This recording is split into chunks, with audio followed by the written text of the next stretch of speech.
Every year, hundreds of people are killed by elephants, and in some regions, that number is not just high, but appears to be increasing at a pace that is starting to draw serious attention. In Sri Lanka alone, elephants were responsible for 176 deaths in 2004, which is roughly double what was reported the year before, and while year-to-year numbers can fluctuate, that kind of increase forces a broader question about what is actually driving these incidences. Despite how these incidents are often portrayed, elephants do not typically attack people without reason, but the difficulty is that reasons are not always obvious to the people involved, and when something goes wrong, it tends to go wrong really quickly. Most attacks can be traced back to a combination of factors such as surprise encounters, competition over food and water, defensive reactions around calves or bulls in musth, but increasingly there is a larger structural issue behind all of this, which is that elephants are being forced into landscapes where avoiding humans is becoming more and more difficult, if not impossible. And that is where this stops being a story about isolated incidences and starts becoming a story about systemic conflict. Over the past several decades, elephant habitat has been reduced and fragmented at a rate that is difficult to overstate, and across both Asia and Africa, areas that once supported large-scale seasonal movement have been broken up by roads, settlements, farms, and expanding agricultural systems. For a species that depends heavily on movement across landscapes to access water, grazing, and seasonal resources, this fragmentation has very real consequences because elephants are not animals that simply remain within a fixed territory and adapt to whatever is available locally. They rely on movement patterns that can span vast distances and are often tied to long-established routes that have existed for generations, particularly in regions where rainfall is variable and resources shift over time. As these landscapes become increasingly dominated by human activity, those routes do not disappear, but they do become more dangerous because they now intersect directly with farms, villages, and infrastructure. In Southeast Asia, this has been particularly pronounced, with large areas of forest being cleared for palm oil, rubber, and other forms of agriculture, including more recently expansion into crops like durian. And in between 2001 and 2024, Malaysia alone has lost approximately 9.5 million hectares of tree cover, which represents a substantial proportion of its original forested landscape. The underlying issue is that humans tend to occupy the most productive land first, which means flat terrain, fertile soil, and consistent access to water, but those are precisely the same environmental features that elephants require, and as a result, what remains available to elephants is often lower quality habitat that may not be sufficient year-round. In parts of Africa, this situation is further complicated by drought because even where large areas of land remain available, seasonal water scarcity forces elephants to concentrate around limited resources, many of which are also being used by people, effectively creating an unavoidable points of contact. At this stage, this is no longer a question of occasional overlap between species, but direct competition over essential resources, and that is where conflict begins to take on a much more consistent and dangerous form.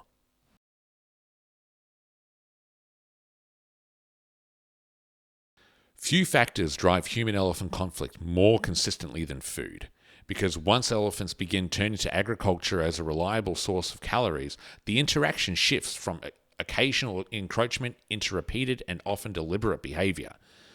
Often elephants are generalist feeders, but a large portion of their natural diet consists of grasses, and in areas where those grasslands are still intact, the conflict tends to be lower.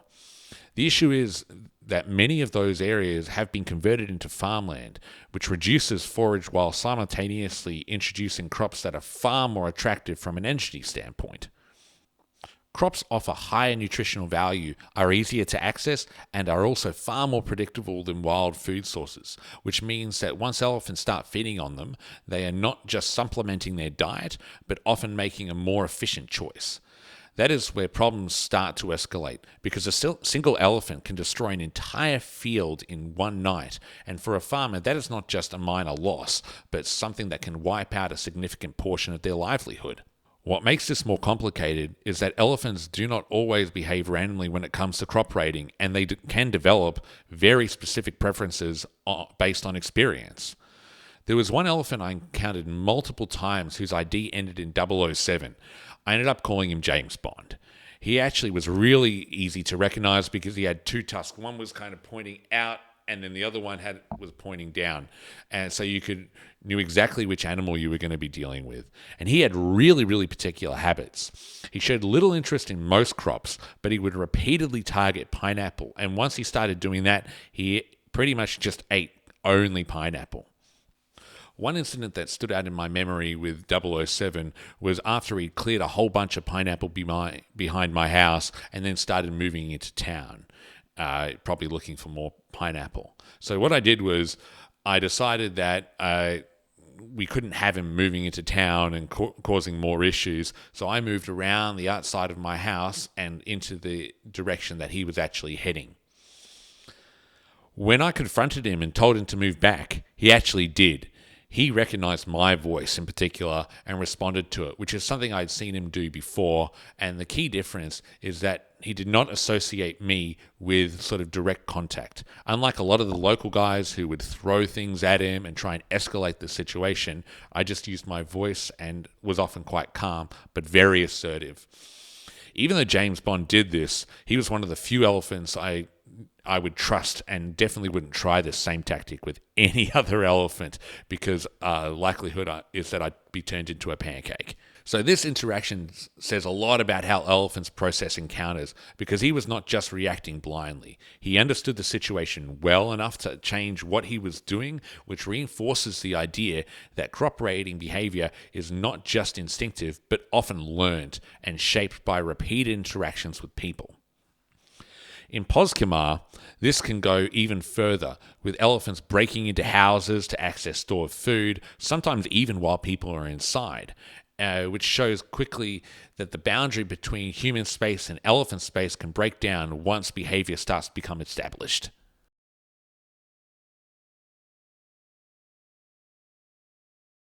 What often gets overlooked in discussions about elephant attacks is that elephants do not simply react to situations as they occur, but are capable of learning from repeated interactions and adjusting the behavior accordingly, which adds a layer of complexity to conflict that is not always immediately obvious.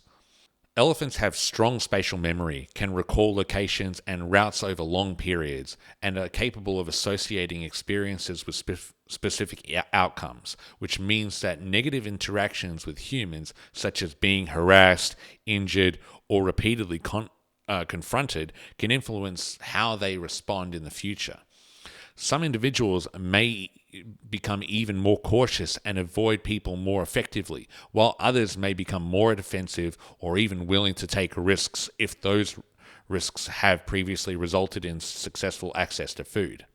The variability in behavior makes conflict unpredictable because you are not dealing with a uniform response across all animals, but a range of responses shaped by individual experience. In many cases, elephants will actively try and avoid people, but when avoidance fails, the situation can deteriorate rapidly, and not all fatal incidences are a result of deliberate aggression. In one case in Poskamar, an elephant that was attempting to move away from a disturbance ended up trampling an elderly lady who was not directly involved, but simply because she was in the path of a large moving animal moving under stress, which highlights how dangerous these situations can become even without intentional targeting. Deterrents such as lights, fencing, and noise can be effective initially, but over time elephants may learn to ignore them if they do not represent a real threat, which reduces effectiveness and makes long-term management increasingly difficult.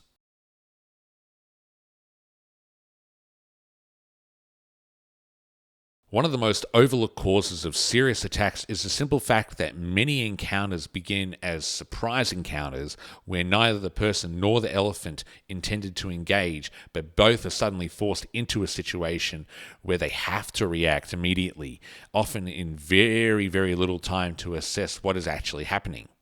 Elephants are far quieter than most people expect due to the structure of their feet, which helps distribute weight and dampen sound, kind of like an air cushion over the top. And in dense bush or under the wrong wind conditions, it is entirely possible to be dangerously close to one without even realizing it. I had a situation like this in Masuma Dam in Cinematella section of Wangi National Park, and it's one of those experiences that really changes how you think about these encounters because of how easily it could have gone wrong. So it was about 4 p.m. and I was sitting there with a friend, just taking it easy, gutting a fish I'd caught, and at the same time keeping an eye out on the water because that dam is known for having some really large crocodiles, and I'd seen one earlier moving kind of along the edge of the bank. So my attention wasn't completely focused in one direction, watching the water and making sure I wasn't about to get surprised from that side. Everything was normal, nothing unusual at all, until I suddenly got that very distinct feeling that something wasn't quite right. The kind of awareness that you can't really explain, but immediately makes you stop what you're doing and check your surroundings. So I turned around, and right behind me was a big herd of elephants, mostly calves and cows, probably around the range of like 20 to 30 animals, just standing there quietly and watching and waiting to come down to the water. They hadn't made any noticeable noise coming in, and they must have been there for at least a short while before I noticed them, which was what makes these situations dangerous, because there is no gradual build-up or obvious warning whatsoever, just a sudden realization that you're much closer than you should be to a group of animals that are extremely protective of their young.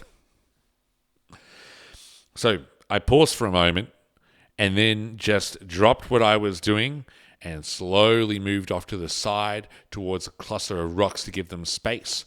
And as soon as I cleared away from that, out of their way, they came down to the water as you'd expect. Now, the important part of the situation is not just about how close I was, but how easily it happened without either side doing anything particularly wrong. These elephants were calm. They were very used to being around people at the dam because people go fishing there all the time, and they were behaving predictably in that context. If that same encounter had happened somewhere in thicker bush or with animals that were less accustomed to human presence, or if I had reacted differently, the outcome could and probably would have been significantly different. And that is a problem with some prize encounters because they compress decision-making into a matter of seconds. And when you are dealing with animals of that size, even a small mistake or slightly different reaction can be enough to turn a neutral situation into a highly dangerous one.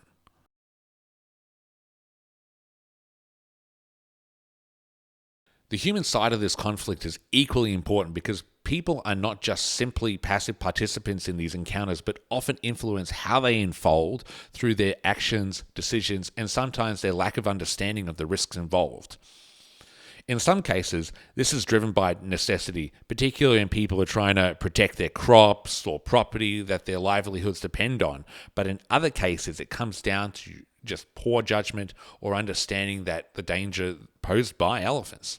In Malaysia, where I used to work in human-elephant conflict quite frequently, I saw communities using fireworks to drive elephants away, which can be effective in the short term, but also increases stress and potentially reinforces defensive or unpredictable behavior over time.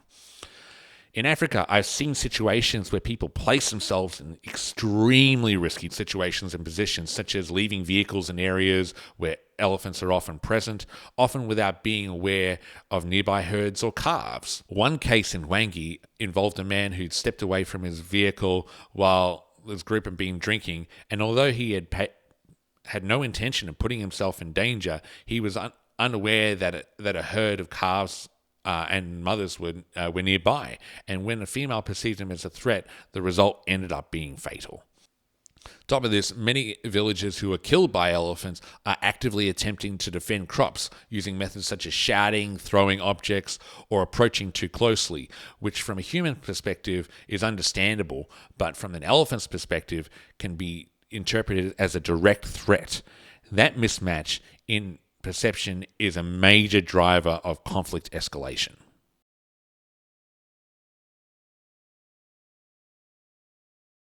Some aspects of elephant aggression are rooted in biology, and one of the most important of these is musth in adult males, a periodic condition in which testosterone levels rise dramatically, often many times above the baseline, and behavior becomes noticeably more unpredictable and, in some cases, far more aggressive. Musk bulls are not difficult to identify if you know what you're looking for. They often have a dark, oily secretion running from their temporal glands on either side of their head, just behind the eyes, and many will dribble urine continuously, leaving a distinct scent that can be noticeable from a distance. The combination of these physical signs and the change in behavior is usually enough to tell you that you are dealing with an animal that requires far higher degree of caution. The key issue is not that these bulls are aggressive, but they are far more likely to follow through on a charge rather than a bluff. Where many elephants will perform mock charges as a warning, musk bulls are more likely to commit if they feel threatened, which reduces the margin of error significantly.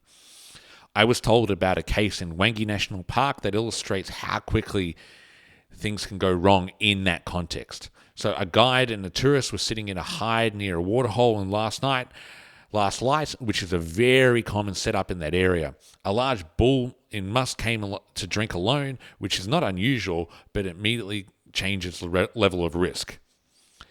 The guide made the decision to wait until the bull had finished drinking before leaving, which on the surface sounds reasonable, and then they stayed in the hide for some time to give the animal some space. The problem was that when they eventually chose to leave and walk back to their vehicle, the bull had only slightly moved off, not far away, and was feeding very close by to the car than they anticipated. At that point, the situation changed very quickly. When that bull noticed them, he reacted immediately and charged, and because of the condition he was in, being in musth, there was no hesitation or warning phase that could be relied upon. And unfortunately, both the guide and the tourist were killed. So cases like this are a reminder that even when people are experienced and trying to make cautious decisions, the biological state of the animal can override what might be a manageable situation. Timing and positioning and a small misjudgment of distance can be enough to turn a controlled encounter into a fatal one. It is also worth noting that while musk bulls are often highlighted in these discussions, females can be equally dangerous in their own right circumstances, particularly when calves are involved, because maternal defense in elephants is extremely strong and often results in immediate and decisive responses to perceived threats. Now, if a person places themselves too close to a calf without knowing that they're in a dangerous position, that reaction from a female is unlikely to be cautious or exploratory, but instead rapid and forceful, and very forceful, which again leaves very little margin for error. And I encountered this many, many times in Africa, but luckily I was in a car. Understanding these biological drivers is important, not only because it explains away risk, but because it highlights why certain situations are inherently more dangerous regardless of intent.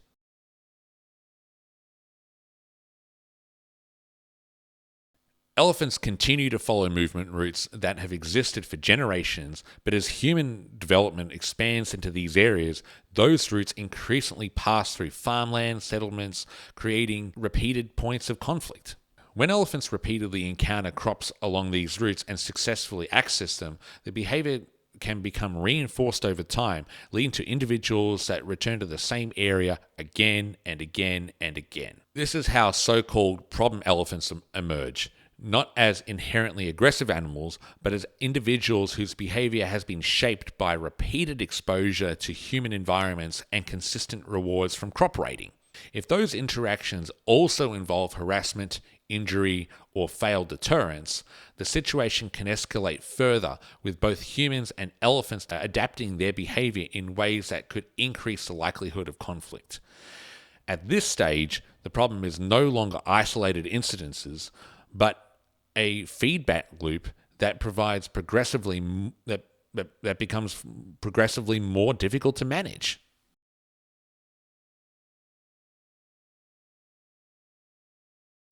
The idea that elephants are suddenly becoming more violent does not fully capture what is actually happening, because the underlying issue is not a simple change in animal behavior, but a broader shift in how human and elephants interact as environments increasingly overlap. As habitat shrinks, resources become more contested, and elephants adapt to new opportunities, such as agriculture. Encounters become more frequent, and with increased frequency comes a high probability of dangerous outcomes. Many of these incidences are not a result of deliberate aggression, but of situations where stress, proximity, and misinterpretation combine in ways that leave very little margin for error. Ultimately, this is a problem of coexistence under pressure, and unless the underlying drivers of conflict are addressed, both human and elephant fatalities are likely to remain a persistent and potentially growing issue.